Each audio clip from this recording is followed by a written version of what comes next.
College football fans, how are we doing this week? The biggest week in college football is upon us. Championship Saturday. This is episode 10, championship week of Saturdays over Sunday. I'm your co-host, Ben Gorowitz. I'm Max Greenberg. And before we get started, I do want to have a quick shout out to my brothers, my fraternity brothers, ZBT, the University of Alabama, winning the intramural flag football championship. Max, you were on the team. Congratulations. Thank you very much. We worked hard. It's been a long time since we had a championship in ZBT, and it's good to bring one home. Like I said before, championship week. Let's get this thing rolling.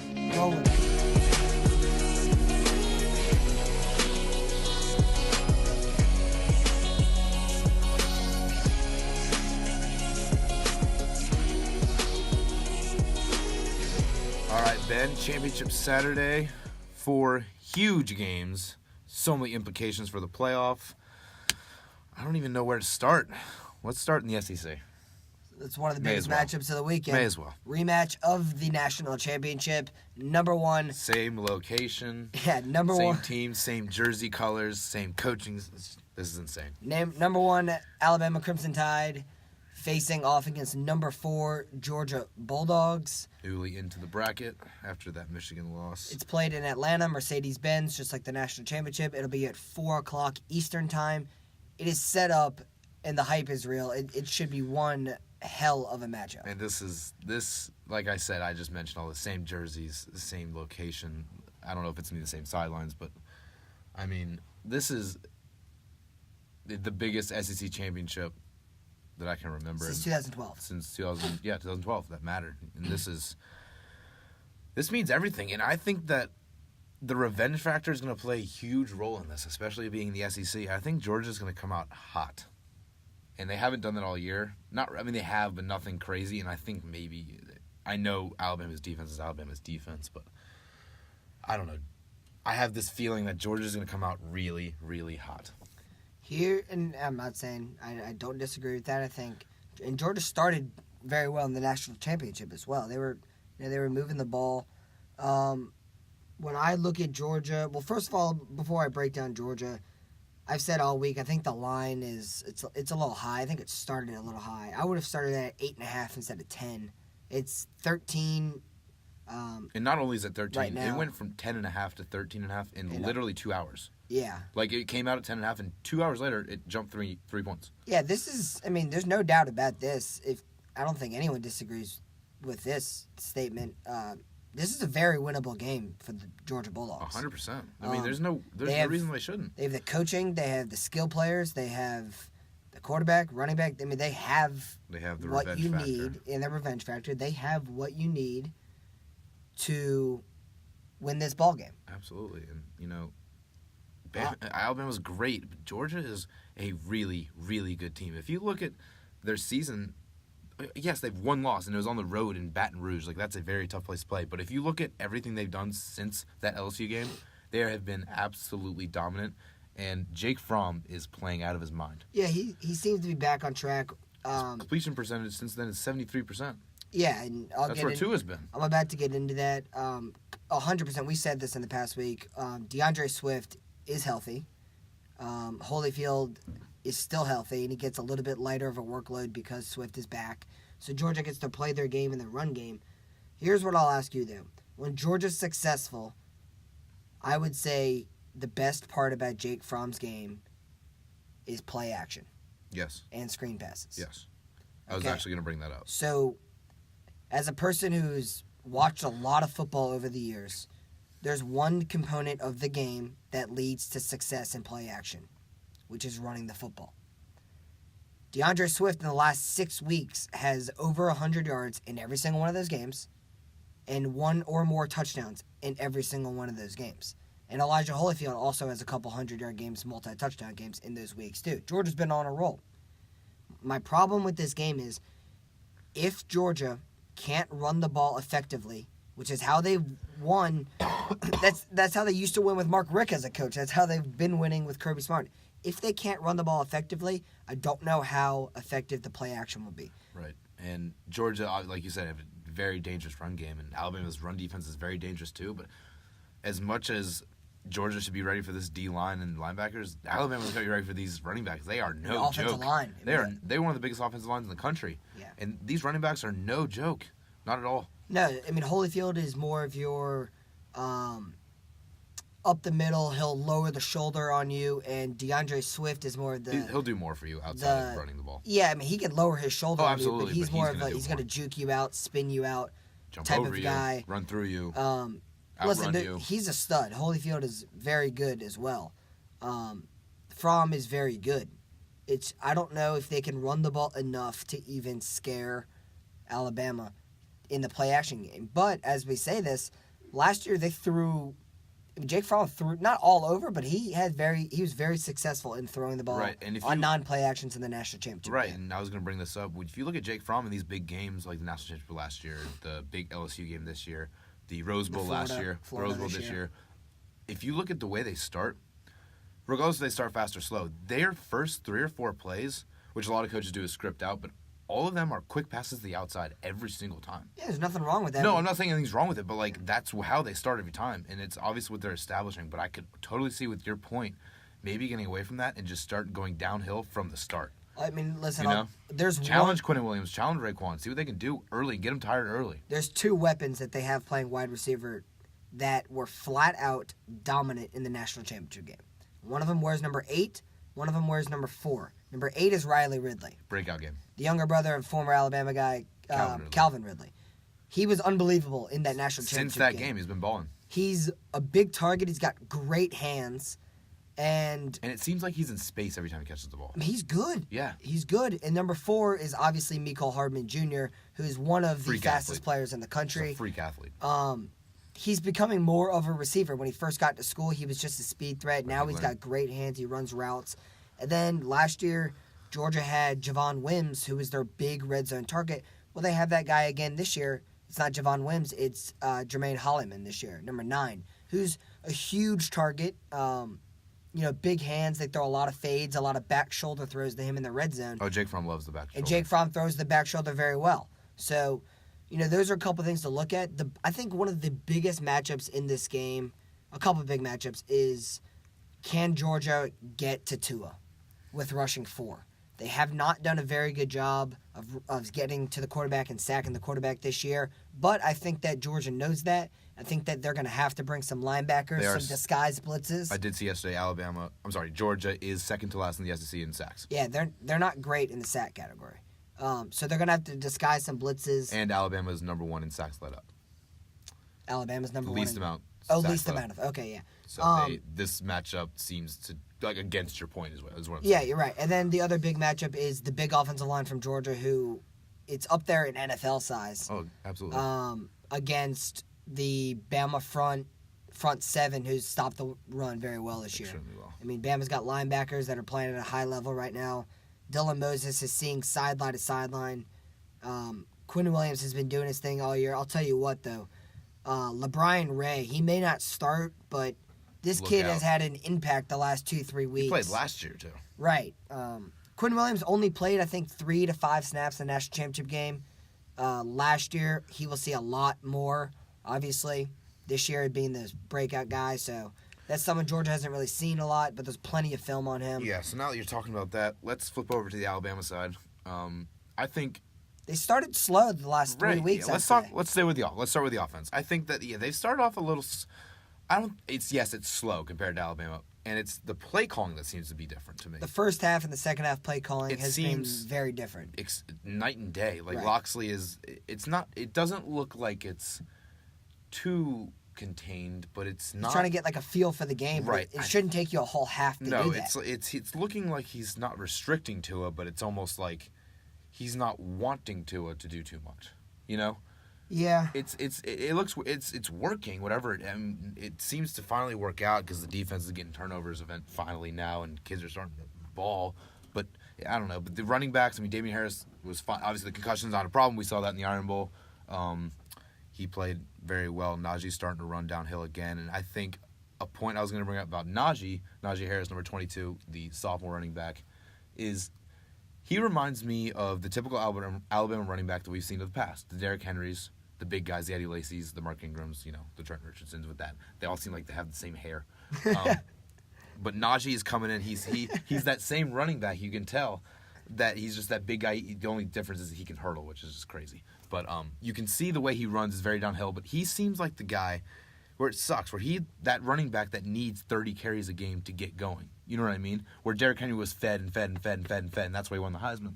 So, and if you look in the past, especially with Bo Scarborough, another example of last year, he was the playoff guy. Right. Like, for some reason, he was the playoff guy. I mean, not regular season, and whenever it mattered, he balled. That run against Washington that he had Exactly. will be shown I was at for that game. years That to ran come. right to me. I was 20 rows up in that stadium, in that end zone. I can see Najee doing that this postseason. He's been starting to get more and more carries, and he's starting to look like he's seeing the holes better, and the line's getting better for him. I have one problem that I've seen with Najee Harris this year. Yeah. And I agree with everything you said. He is that Eddie Lacy, Bo Scarborough physique. His body type. And I was going to bring up, like, you say your point, but I'll bring it up after. There is something wrong, but I want to hear what you say. He is a runner that 100% needs to get downhill and lower his pads on someone. He gets the ball in the backfield, and he tries to do this Le'Veon Bell dance around crap. The jump cut. That's not. Listen, he's athletic enough to do it for sure, and I'm no running backs coach. I'd rather him hit the first hole he sees, run downhill, play smash mouth football, and knock someone's teeth out with his pads. That's his game. Yeah. He's a huge body. Right, and he doesn't use it. He's trying to use his feet, and yes, he's quick. Just run downhill and trust your size. That's what I would like to see from him. I don't know if this is true, but maybe based on what I've seen, it could be. It's just that his eyes and his feet are not quite in sync yet. Where, like, he can't see the hole and just boom.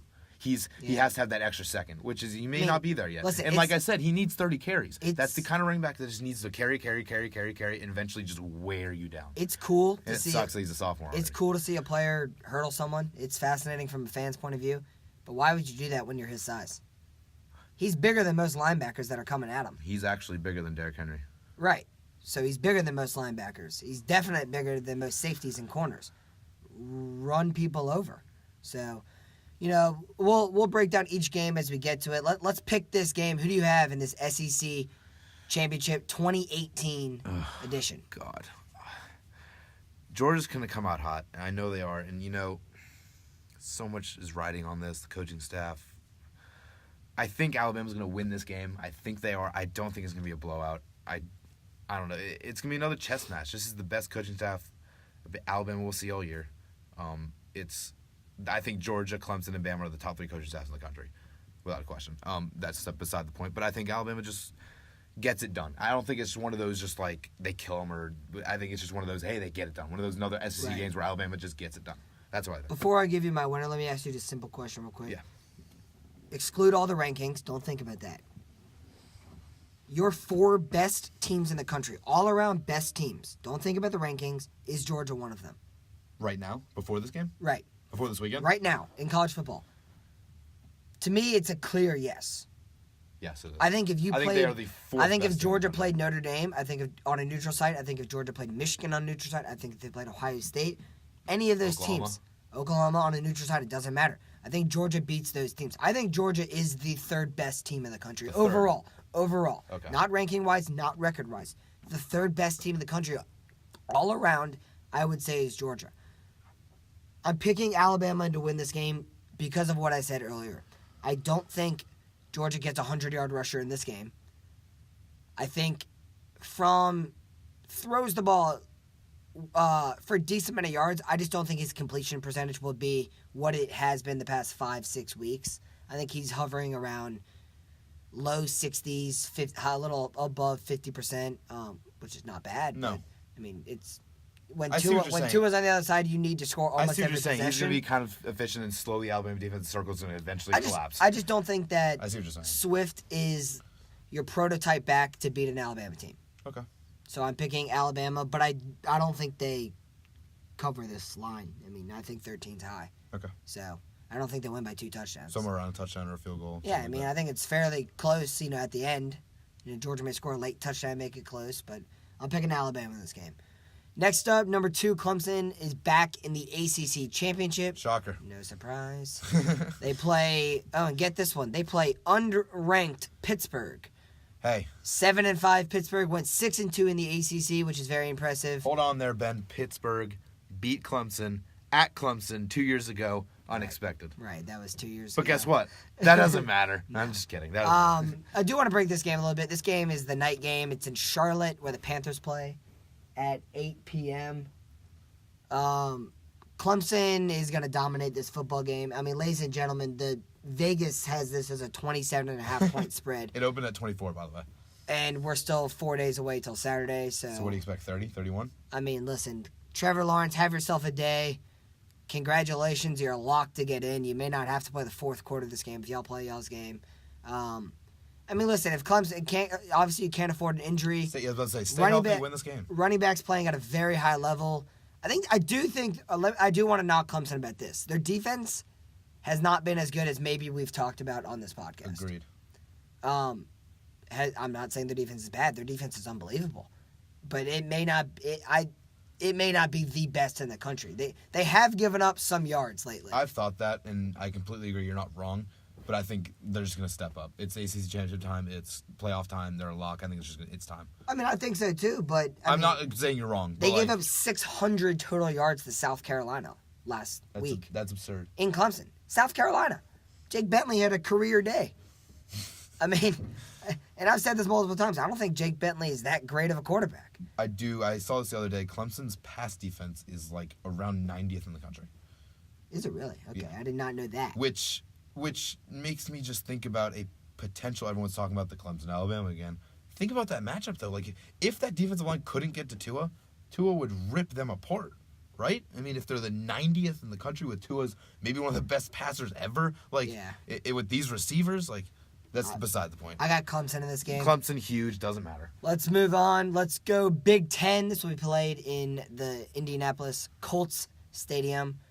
It is number 21 Northwestern. Big props to the Purple Cats. Yeah, Great play season. well. Thick grass. They are playing number 6 Ohio State. That is also at 8 p.m. Eastern Time.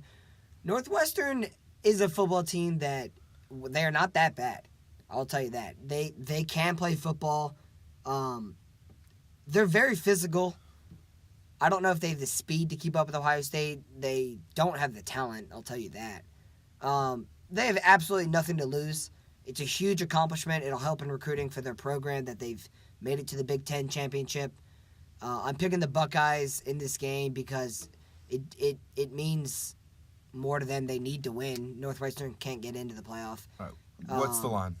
The line is 14, which is Okay, close. so 14 Ohio State.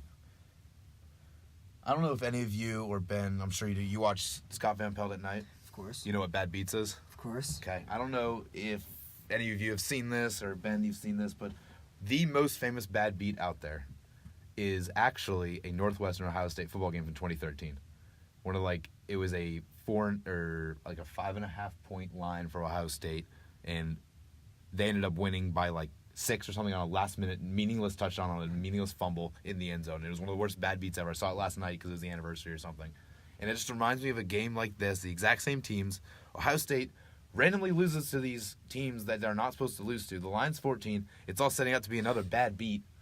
I don't think they're going to lose, but look out for this to be another struggle win. You think so? Yes. You pick the Northwestern Buckeyes? plays with heart. Their coach No, they do. is all heart. No, that's true. So I'm just going to take the Buckeyes close. Not close, but let's say 10. I also had the Buckeyes. Next up is a huge matchup. It's also a redemption game, a revenge game, whatever you want to call it. I'm talking about the newly put in, if I may say, Big 12 championship. The Red River Rivalry Congratulations to the Big 2.0. 12 for finally catching up with everyone else in the country, having a college football championship, or conference championship, excuse me. Hey, they may have to go away soon. Number 14, Texas, is playing number 5, Oklahoma. That's a noon kickoff. That'll be played in Jerry's World in Dallas, Texas. Texas won the first matchup in the Red River rivalry not that many weeks ago, maybe 4 or 5 weeks ago, maybe. Yeah, it was a 48-45 win. Yeah, they won by 3 with a big comeback by Oklahoma. Sam Ellinger played phenomenal in that game. Texas did what it does best. That game, they get to the goal line, right. They do their quarterback runs. Right, Oklahoma couldn't stop it. That went down to the last second. Literally. Mm-hmm. The point I want to make, though, Texas, I don't know about Texas right now. They went into Kansas and won by a touchdown. Yeah, they didn't look good. That's weird. Sam Ellinger. So a couple weeks ago, he hurt his shoulder. Mm-hmm. He ended up playing through the game, but they did play the backup, who has great experience, Shane Buechele. He went unbelievable in that game. I think he completed every single pass he threw. He helped win that game, and then last week against Kansas, he did not play at all. So I guess that means Ellinger is pretty close to 100%. I mean, he threw an interception in that game that is one of the worst interceptions I've ever seen. He was rolling out to his right, tried to throw it by the sideline, threw it like a couple feet inside the hash mark, right to the linebacker of Kansas. I don't know what he didn't see. I don't know if his shoulder gave out on him in that play. I personally don't believe he's 100% healthy. This is not a game to go into. This means more to Oklahoma. They need to win to have a chance to get into the playoff. The line is 8 Oklahoma. I think Oklahoma wins this game in a revenge game. I think they win by 3 touchdowns. You do? Yeah, I think Kyler Murray comes out. 1, redemption. 2, Big 12 championship. 3, Heisman conversation. Right. He didn't play. He had one of his worst games, I guess, even though statistically he was phenomenal against Texas. He had a couple turnovers in that game, and if you remember, he put the blame on him. He did. And, I'll tell you what, this kid has done, he's done nothing wrong for this program all year long. He will never admit it, but Kyler, I'll admit it for you, your defense sucks.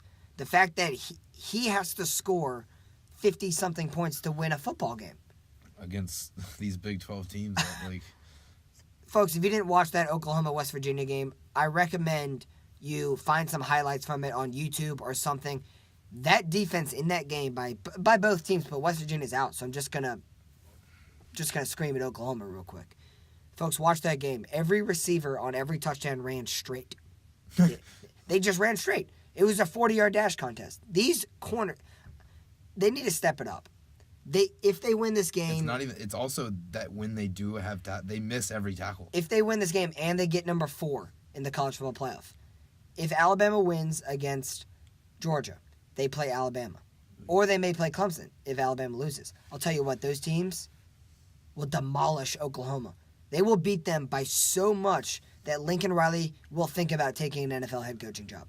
If you can't play defense, don't play the best teams in the country. No. And Not with Trevor Lawrence and Tua. That's what I'm saying.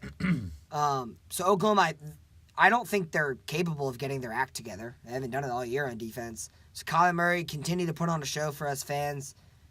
You probably need to score 40 or more against Texas to win the Big 12 championship. I have Oklahoma in the game. Yeah, I'm going to have Oklahoma too. I don't know if last week you guys remember the marathon game between LSU and A&M.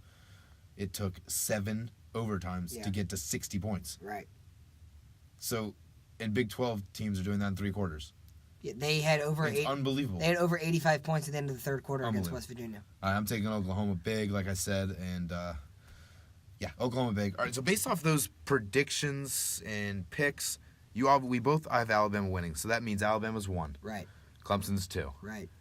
Keep Notre Dame at 3 because they're not playing. Notre Dame at 3. All right, so and let me say this: they deserve to be number 3. Absolutely, they do. Those 3 teams are where they are. Assuming they Alabama deserve. wins. I don't care that they don't play a conference championship right now. I agree. They deserve to be in. I agree. Okay, so now at that point we have number 4 Georgia with 2 losses to number 1 Alabama and LSU on the road, whatever, and then number 5 Oklahoma with a Big 12 championship, and then there's Ohio State lingering right behind them with a Big 10 championship.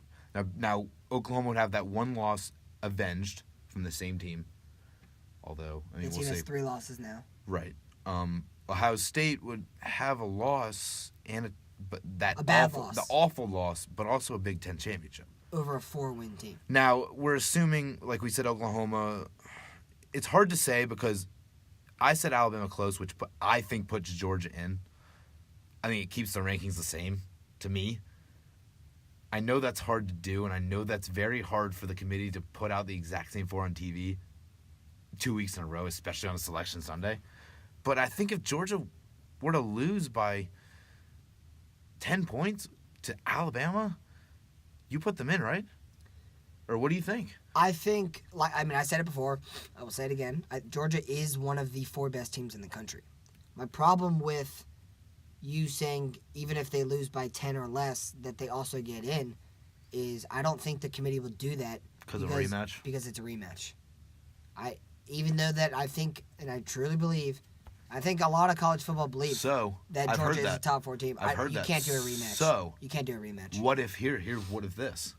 What if that game goes Bama wins by 10, Clemson wins by 40? I don't care who they're playing. Do you move Clemson to 1, move Bama to 2, keep Georgia at 4? No, No. of And course, put it- no, and then- because Bama will be but undefeated. Hold on. But that would I know this. I know it's not true, but They sometimes wouldn't it is do it just for to TV. sneak Georgia. No, they wouldn't. But do it. just for TV, you would see Clemson, Georgia, and Notre Dame, Bama. Wouldn't you want to see that? Right, but you're gonna. I mean, I would love to see Kyler Murray in that offense try and score against Trust Bama's me, defense. agreed. But I don't see. This I is think torture. I think Georgia has to win. Okay. I think Bama. don't I think know. Bama's in no matter what, unless they get blown out. Okay, which is not happening. Because Because even if Bama loses, they're not getting blown out.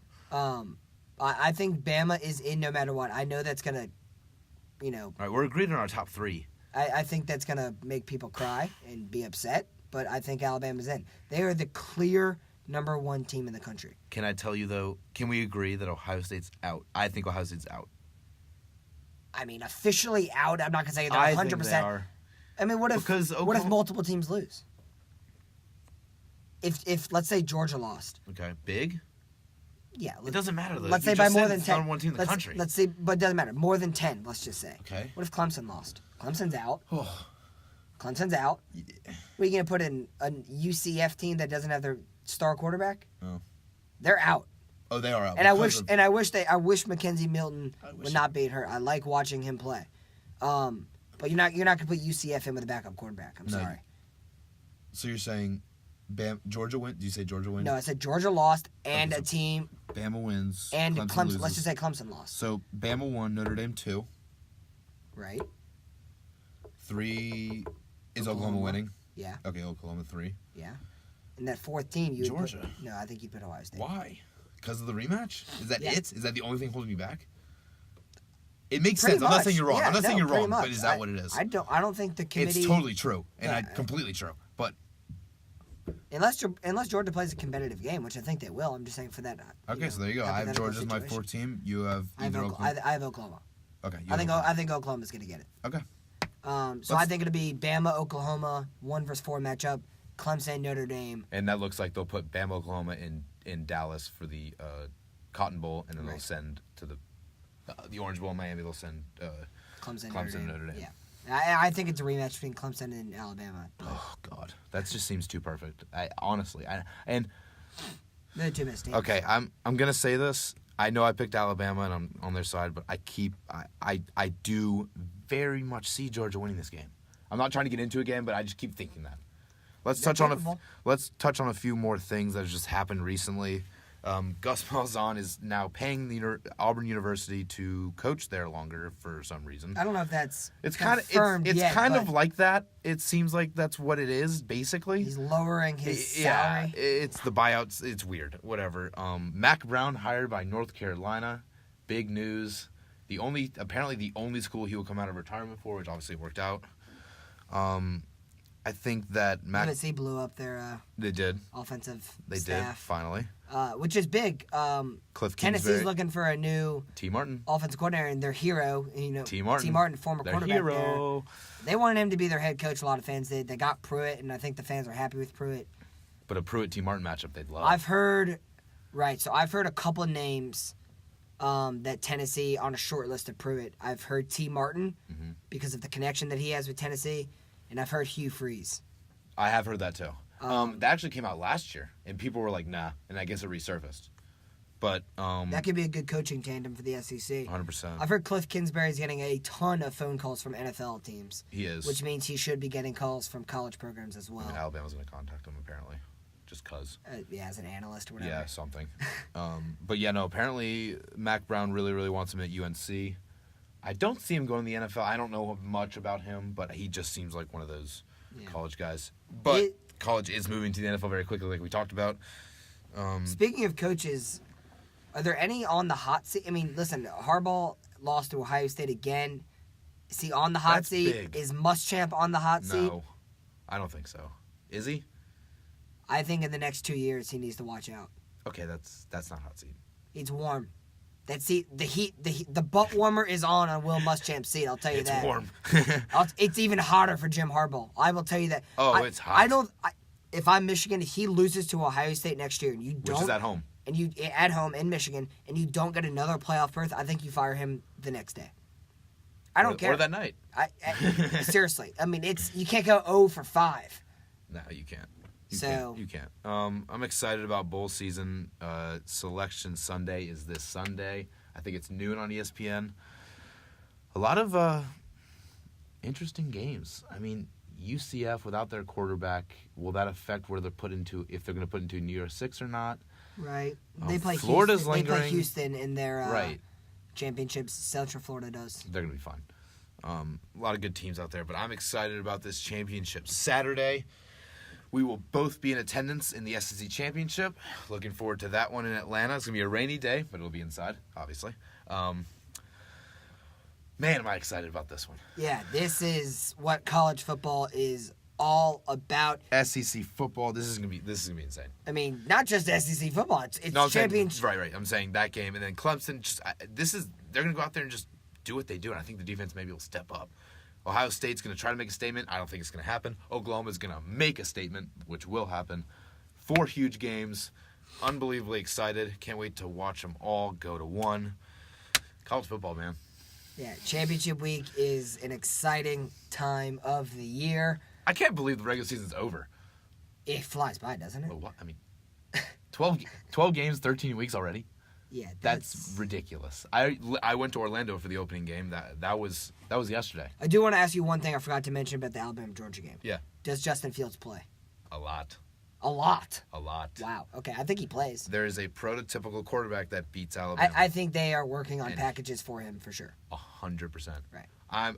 Quick point also on the other side. Terrell Lewis back at practice after 4 months after tearing his ACL. Yeah, he practiced in pads. I don't know if he went 100%. For July 10th, he had surgery. I personally don't think he's going to play against Georgia. So either. I don't think he will either. But, ladies and gentlemen, he's an alien. 4 months after tearing an ACL, I don't care what coaching staff you have. We're rehab center. I don't care where you are. That's not human. I'm starting to believe he didn't tear it. Terrell Lewis, it is good to have you back, sir. Please rest up.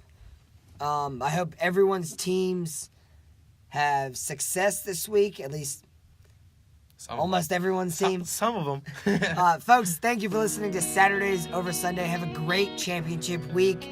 We will be back next week to discuss Selection Sunday. I can't wait to see this bracket. And how everything turns out. Are we going to see a rematch? What are we going to see? I can't wait. This is going to be insane. Enjoy Saturday, everyone. Thank you for listening.